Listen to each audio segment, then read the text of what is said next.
நம்ம ஊர் ஸ்வீட்டு நிறைய பேரோட ஃபேவரெட் இந்த சுயம் எப்படி செய்கிறதுன்னு பார்க்கலாம். நான் ஏற்கனவே கடலைப்பருப்பு ஒரு 1/2 மணி நேரம் ஊற வச்சுருக்கேன். அதில் ஒரு பிஞ்ச் மஞ்சள் பொடி போட்டு ஒரு 3 விசில் விட்டு எடுத்துடலாம். இந்த விசில் நம்ம கேஸ் ரிலீஸ் ஆகிறதுக்குள்ளே அதுக்கான பேட்டரும் ரெடி பண்ணிக்கலாம். ஒரு கப்பில் 1 கப் மைதா, 1 கப் அரிசி மாவு, ஒரு பிஞ்ச் ஆஃப் சால்ட்டு, அப்புறம் 2 கப் தண்ணி எனக்கு கரெக்டாக இருந்துச்சுங்க போட்டு நல்லா மிக்ஸ் பண்ணிக்கலாம். இது தோசை மாவை விட இன்னும் கொஞ்சம் திக்காக இருந்தால் நமக்கு உள்ளே இருக்க பூர்ணம் கரைஞ்சி வெளியே வராமல் இருக்கும். அவ்வளோதாங்க, பேட்டர் ரெடி. அப்புறம் கடலைப்பருப்பு ரெடி ஆகிடுச்சு. தண்ணியெல்லாம் சுத்தமாக வடிச்சிட்டு மிக்சியில் போட்டு 1-2 அரைச்சி எடுத்துக்கலாம்.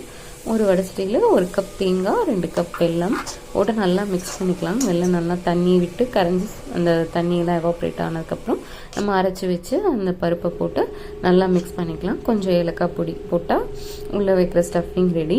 நெய் பிடிக்குன்றவங்க நெய்லேயும் தேங்காய் வறுக்கலாம். பட் அவருக்கு நெய் ஃப்ளேவர் அவ்வளோ பிடிக்காது. ஸோ நான் நெய் இல்லாமல் தான் பண்ணேன். குட்டி குட்டி பாலாக உருட்டி நம்ம மிக்ஸ் பண்ணி வச்ச பேட்டரில் போட்டு எண்ணெயில் இறக்கி எடுத்தால் அவ்வளோதாங்க, நம்ம சுயம் ரெடி. பார்த்தாலே